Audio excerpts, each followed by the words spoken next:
Everyone, welcome to learner bee. I am Shivani Chauhan. इस video में हम देखेंगे क्लास 10 साइंस की बुक का चैप्टर 12 और इसका जो पार्ट है, लास्ट वाला पार्ट है, heating effect of electric current. ये वाला पार्ट जो है हम इसमें अब देखने वाले हैं। तो इसमें क्या है, देखो कि हमें पता है कि बैटरी और cell is a source of electrical energy. हमें पता है कि जो बैटरी है या फिर सोर्स है, बैटरी हो गया या सेल हो गया, उससे हमें इलेक्ट्रिकल एनर्जी मिलती है।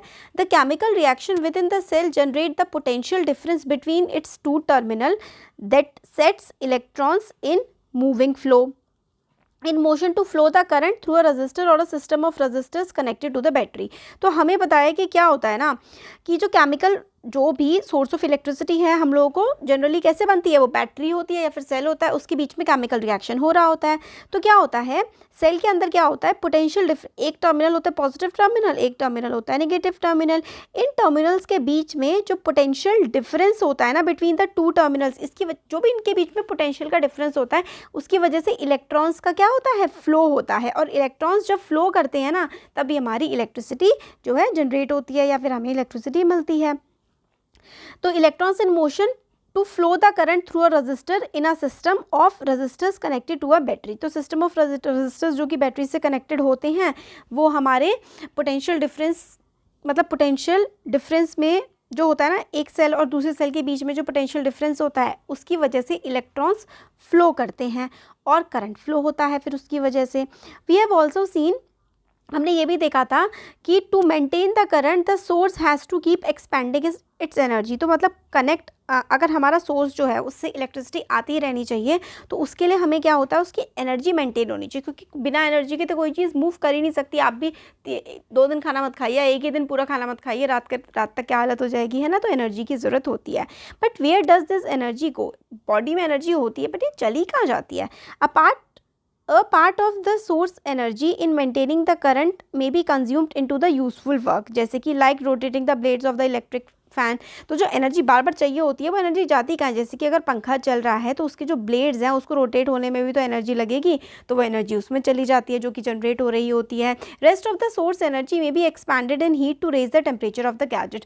अब आप देखेंगे कि जब भी कोई भी चीज़ मूव कर रही होती है, चाहे पंखा हो, चाहे मोटर हो, चाहे कोई भी इलेक्ट्रिक गैजेट हो, वो गर्म हो जाता है। आपका फ़ोन चार्जिंग पे लगा रहेगा ना बहुत देर तक, तो आप देखेंगे कि वो भी गर्म हो जाता है। तो इसलिए जो भी चीज़ में कुछ इलेक्ट्रिसिटी फ्लो कर रही होती है या फिर वो मूव कर रहा होता है, तो वो क्या हो जाता है, गर्म हो जाता है। We often have observe this our daily life. हमने ये सब चीज़ें डेली लाइफ में ऑब्जर्व करी हैं, है ना। तो फिर रेस्ट ऑफ द सोर्स में भी expended in heat to raise the temperature of the gadget. तो टेम्परेचर बढ़ाने में भी ना गैजेट का, उसमें भी काफ़ी ज़्यादा एनर्जी जाती है। We often observe this our in our daily life. For example, an electric fan becomes warm, है ना। On the other hand, if the electric circuit is purely resistive, this is a configuration of resistors only connected to a battery. The source energy continuously get dissipated entirely in the form of heat. This is known as heating effect of electric current. तो कई बार जो resistors होते हैं, मतलब अगर मान लीजिए इतना ज़्यादा resistance मिल रहा है, हीट करंट फ्लो हो रहा है, बट उसको बहुत ज़्यादा रेजिस्टेंस मिल रहा है, कोई करंट फ्लो उसको होने नहीं दे रहा, रेजिस्टेंस मतलब उसको रोक रहा है, तो उससे क्या होता है, उससे ना बहुत ही ज़्यादा हीटिंग आ जाती है। इसी को heating effect of electric current कहते हैं। इसका मतलब ये है कि जो करंट फ्लो करता है ना किसी भी चीज़ में, वो हीटिंग इफेक्ट भी देता है। This effect is utilises in devices like electric heater, electric ion, है ना, या फिर गीजर्स में, रॉड में, इमल्शन रॉड्स में, है ना, बहुत सारी चीज़ों में, जिस चीज़ में हमें गर्म करनी होती है ना, तो हम क्या करते हैं, उसमें रजिस्टर्स लगा देते हैं। मतलब करंट फ्लो हो रहा है और यहाँ पे हम एक रजिस्टर लगा देंगे। अब ये रजिस्टर जो है करंट को आगे फ्लो तो नहीं होने देगा, बस अपने आप इसकी वजह से फिर ऊपर का जहाँ पर भी ये फ्लो हो रहा है करंट, वो एरिया बस गर्म होता जाएगा। तो रजिस्टर्स लगा करके हम लोग क्या करते हैं, heating effect of electric current को बाहर निकालते हैं, मतलब उससे हीटिंग करवाते हैं।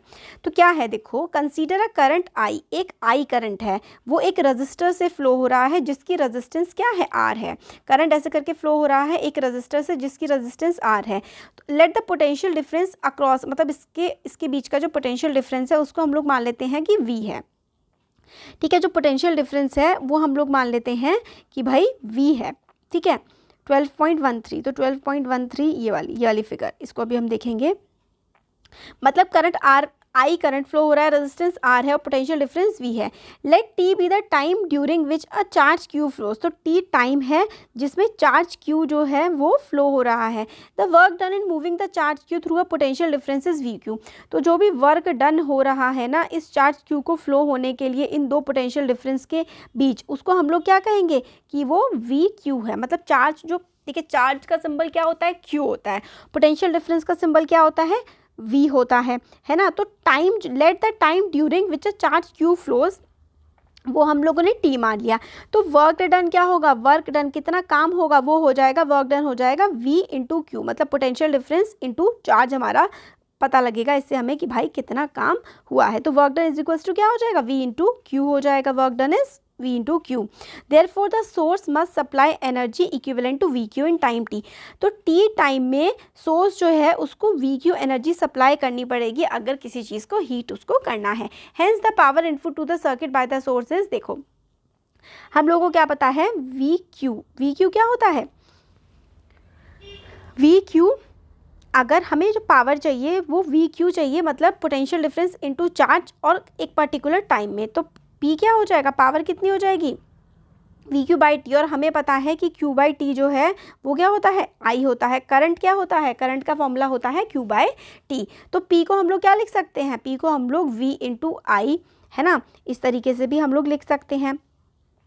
फिर उसके बाद आगे हम लोगों को बताते हैं कि और the energy supply to the circuit by the source in time T is P into T, है ना। या फिर वी क्यू को क्या कह सकते हैं हम लोग, इस T को आप लोग ऊपर ले जाओगे तो वी क्यू क्या हो जाएगा, वी क्यू हो जाएगा P into T, right. We Q हमारा P इंटू टी भी हो सकता है। ये डेरिवेशंस है, मैं अभी सब कुछ क्लियर करके ना आप लोगों को अच्छे से समझाऊंगी कि यहाँ पे और क्या चल रहा है। पहले आप इसको एक बार पढ़ लेते हैं अच्छे से, फिर और देखेंगे, ठीक है।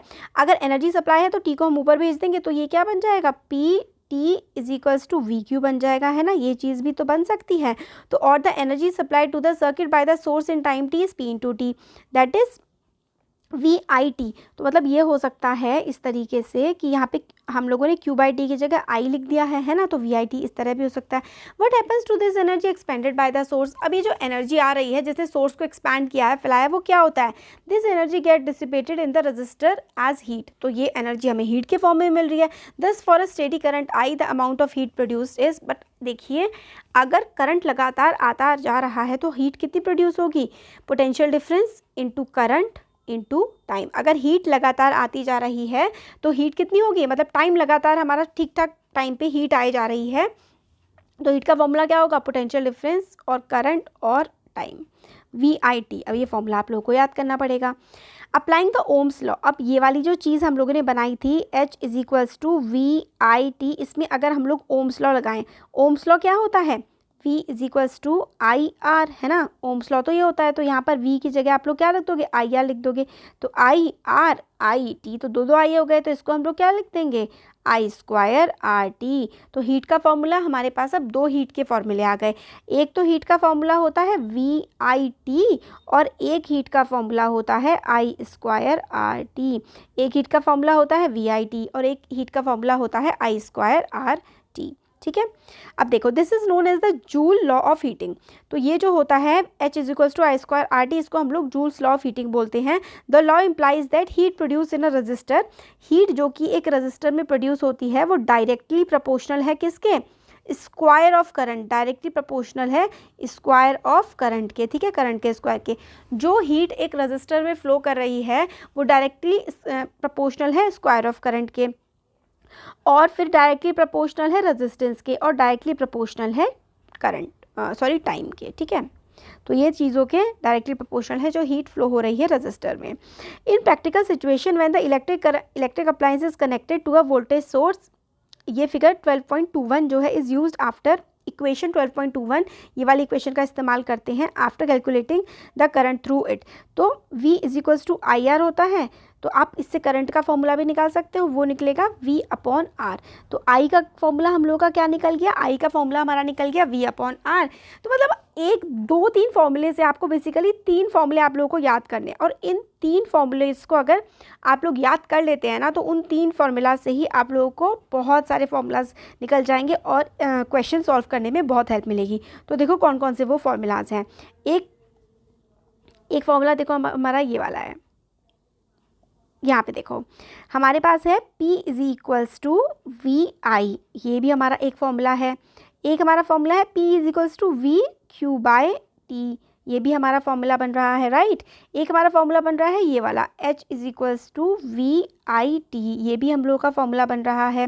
फिर हमारे पास फॉर्मूला बन रहा है H is equals to I square R T, और H is equals to I square R T ना, ये वाला जो फॉर्मूला है ना, इस वाले फॉर्मूले से हम लोगों से काफ़ी ज़्यादा क्वेश्चंस पूछे जाते हैं। इस वाले फॉर्मूला को आप लोगों को ना बहुत अच्छे से करना है और इससे काफ़ी क्वेश्चंस आते हैं। H equals to I square R T, यही होता है हमारा heating effect of electric current. और ये डायग्राम जो है is a purely resistive electric circuit. अगर आप लोगों से एग्जाम में पूछा जाए कि भाई draw a circuit in which steady current is flowing which has a purely resistive electric circuit, तो इस तरीके से देखो यहाँ पे एमीटर लगा है, ये वोल्ट मीटर लगा हुआ है, ये रजिस्टर लगा हुआ है और करंट, और ये की है, करंट ऐसे करके फ्लो कर रहा है, ये रजिस्टर है, तो रजिस्टर से यहाँ से ऐसे नीचे से फिर वो पोटेंशियल डिफरेंस क्रिएट हो रही है, फिर ये आगे करके फिर एमीटर से क्रॉस कर रहा है, फिर ये हमारा सेल लगा हुआ है, बैटरी लगी हुई है। तो इस तरीके से ये वाला जो रजिस्टर है ये भी आप लोगों को सीखना है, इलेक्ट्रिक सर्किट बनाना। तो heating effect of electric current पे ना बेसिकली आप लोगों से पूछा जाता है इसके न्यूमेरिकल्स, तो न्यूमेरिकल्स भी काफ़ी ज़्यादा आते हैं इससे। और फिर हम लोगों से ये भी पूछ सकते हैं एमसीक्यू में, does current has a heating effect also, तो हाँ, फिर उसके बाद कैसे है, फिर उसमें क्या क्या होता है। तो जो रजिस्टर होता है ना वो हीटिंग इफेक्ट, अगर आप लोगों को किस इलेक्ट्रिक करंट का जितने भी होते हैं ना, जो हीटर्स होते हैं, रूम हीटर हो गया या फिर वाटर हीटर हो गया, सब में रजिस्टर एक लगा हुआ होता है, पोटेंशियल डिफरेंस क्रिएट होती है, रजिस्टर की वजह से हीटिंग इफेक्ट क्रिएट हो जाता है। तो हम लोगों ने इस चैप्टर का ये heating effect of electric current वाला पार्ट देख लिया। आगे आने वाले वीडियोज़ में हम आगे के पार्ट्स भी देखेंगे। अच्छा लगा है तो सब्सक्राइब करिए चैनल को और अपने फ्रेंड्स के साथ भी इसको शेयर कर दीजिए। Thank you.